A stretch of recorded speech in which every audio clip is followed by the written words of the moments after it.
récemment, j'étais en train de faire une activité avec mes enfants. Je m'occupais avec un autre groupe d'adultes. Nous appelons des moniteurs. Nous étions au moins 5 à 6, voire 6, des enfants pendant une certaine heure, le temps que leurs parents ne viennent les chercher. Et durant ce moment, c'est-à-dire une tranche horaire de 2 à 3 heures, 2 heures, ouais, 2 heures au max, plutôt, nous étions en train de colorier, nous étions répartis en fonction du nombre d'enfants qu'il y avait dans la salle. Et nous étions en train de colorier, soit lire un livre en groupe ou jouer à des jeux. Il y avait des petits trains, des petits livres, toutes sortes de choses que les enfants peuvent utiliser pour s'occuper. Mais à un moment, l'un des enfants a commencé à crier et à jeter au travers de la salle tout ce qu'il y avait, tout ce qu'il trouvait.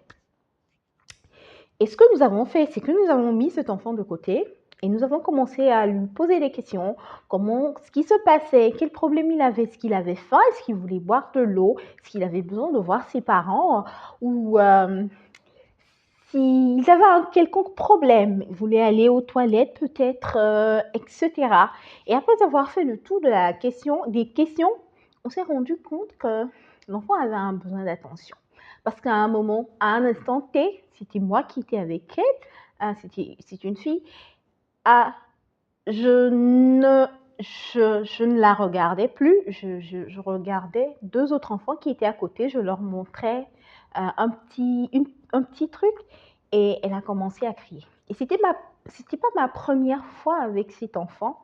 Alors, je me suis rendu compte que, ah oui, elle a un problème d'attention. Donc, dans ces cas de situation, comment faut-il réagir? Hi guys, bienvenue encore une fois sur ma chaîne Desvieux Kids. C'est un plaisir pour moi, la Tata des Desvieux, de vous retrouver à chaque fois sur cette chaîne. Merci encore une fois à tous ceux qui prennent le temps de s'abonner sur cette chaîne. Et comme vous pouvez le constater aujourd'hui, je suis revenue à la langue française, juste pour faire plaisir à tous mes amis francophones qui aiment voir mes vidéos, mais j'ai décidé de faire des vidéos en anglais maintenant tout en mettant des sous-titres en français. Donc j'espère que cette vidéo vous fera plaisir. Alors comme je l'avais annoncé tantôt, aujourd'hui je m'en vais parler du besoin d'attention chez les enfants. Et je crois que cette vidéo ferait du bien aux parents, aux éducateurs, surtout aux enseignants. Je crois qu'ils font face souvent à ce problème, mais ils ne savent pas comment s'en sortir. Et j'espère vraiment que cette vidéo vous apportera une aide. Donc, quand dit-on qu'il y a un besoin d'attention chez l'enfant? Alors, il y a besoin d'attention quand votre enfant veut entrer en relation avec vous. Quand votre enfant veut attirer votre attention sur ce qu'il est en train de faire. Peut-être qu'il est en train de colorier, il est en train de dessiner, ou il a même fait du désordre à côté alors que vous étiez en train de préparer pour une maman par exemple, mais il veut votre attention, il veut vous montrer qu'effectivement il a fait quelque chose, ou il a dessiné sur le mur. Pour les petits enfants, alors que vous avez interdit, il a dessiné sur le mur. Tada, maman, regarde, je t'ai dessiné. Ou bien en classe, ça pourrait être alors que l'enseignant est en train de contrôler les devoirs, il y a un enfant qui est impatient. Moi, monsieur, je voudrais que vous regardiez ma feuille. Un enfant qui est pressé, qui est tellement pressé pour que le professeur vienne s'arranger, plus précisément prenne sa table pour regarder ce qu'il a fait. En soi, ce n'est pas mauvais parce que l'enfant veut juste un temps de qualité avec vous, l'adulte que vous êtes. L'enfant veut savoir qu'il compte à vos yeux. Mais comme je l'avais dit tantôt, en soi, ce n'est pas mauvais. Mais du moment où l'enfant parce que vous n'avez pas réagi à son appel, quand il a voulu que vous lui prêtiez de l'attention, il commence à jeter les choses dans la salle. Alors là, il faudra intervenir. Il faudra chercher à résoudre le problème. Et pour résoudre le problème, il vous faut, en tant que personne adulte, en tant que parent, en tant qu'enseignant, je sais que pour les enseignants, ce serait un peu complexe, mais bon, j'espère que vous pourrez tirer une ou deux astuces de ce que je vais dire. J'espère vraiment que vous pouvez tirer une ou deux astuces. Voilà. Alors, il faudra répondre aux besoins d'attention de l'enfant. Alors, pour y arriver, si vous êtes par exemple à la maison, vous êtes maman, vous êtes papa, quand vous sentez que votre enfant a besoin de votre attention, vous pouvez le prendre dans vos bras, lui parler doucement. Si c'est un enfant de bas âge, lui parler, lui chanter une berceuse. Ou bien si c'est un enfant, la tranche de 10 à 15 ans, vous pouvez lui dire ok, je suis occupée maintenant, mais dans 1 heure ou 30 minutes, je finis tout ce que je fais et je te donne mon temps. Vous pouvez lui expliquer, parce qu'à partir de ces âges, les enfants comprennent. Donc, vous pouvez lui expliquer que bientôt, vous lui accordez du temps. Et effectivement, vous respectez votre promesse en lui accordant du temps. Ensuite, ce que vous pouvez faire d'autre, c'est faire un sourire, un clin d'œil à l'enfant, un signe de main.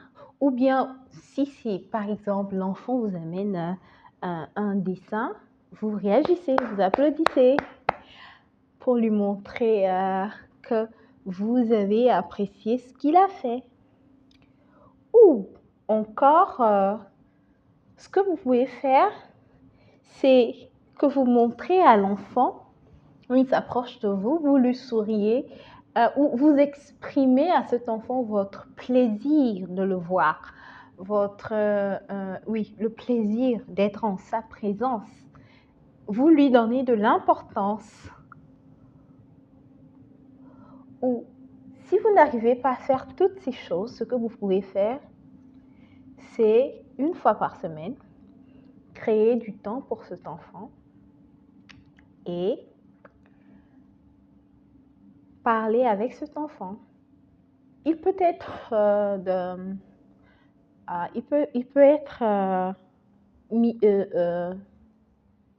de très bas âge, mais si vous créez ce moment de qualité avec l'enfant, vous comblez très tôt son besoin d'attention. Et aussi, vous rehaussez son estime.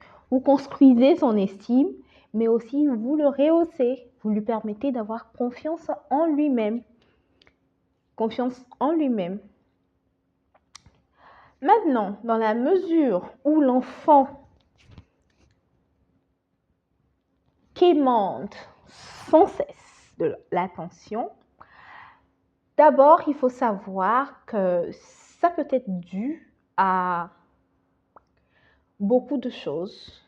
Ça peut être dû à beaucoup de choses. C'est peut-être parce que l'enfant, généralement, se sent très, très, très seul. Il est fatigué. Il s'ennuie. Il a un besoin mental ou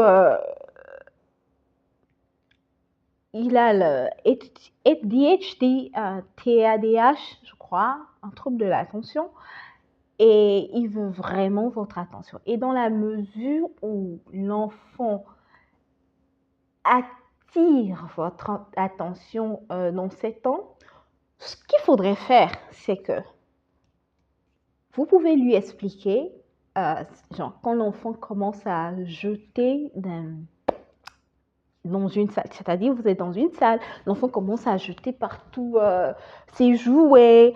Alors, ce que vous pouvez faire, c'est que vous le calmez et vous lui expliquez. que pendant ce temps, vous avez besoin de faire l'activité que vous êtes en train de faire. Mais qu'après, vous viendrez prendre soin de lui et vous respectez votre promesse. Et aussi, des fois, vous n'avez pas besoin de courir à chaque fois que votre enfant fait une crise. Un enfant fait une crise. Alors, je ne dis pas de ne pas prêter attention quand les enfants font une crise. Vous le checkez, il va bien, il n'a pas faim, il n'a pas faim, il n'est pas blessé, il n'a aucun besoin primaire sur le moment. Dès que vous avez checké, vous l'avez réconforté, laissez-le. S'il continue à agir de la sorte, laissez-le. Laissez-le prendre un peu de temps. Et lorsqu'il se sera calmé, vous commencez à lui parler. Vous lui parlez de l'importance de la patience. De l'importance de la patience. Et en même temps, vous créez la patience en lui. C'est vrai que ça ne se fera pas au bout d'un claquement de doigts. Mais vous lui apprenez la patience parce que vous avez pris du temps pour le lui expliquer. Donc, c'est ça. Alors, c'est ce dont je voudrais vous parler aujourd'hui, du besoin d'attention chez l'enfant. J'espère que cette vidéo vous a été bénéfique et qu'elle apportera un changement dans votre vie quotidienne avec votre enfant, votre élève, à la maison, en classe, quand vous sortez. Alors, merci beaucoup et à la prochaine. Surtout, n'oubliez pas de partager cette vidéo avec vos amis, votre famille, votre entourage. Bye!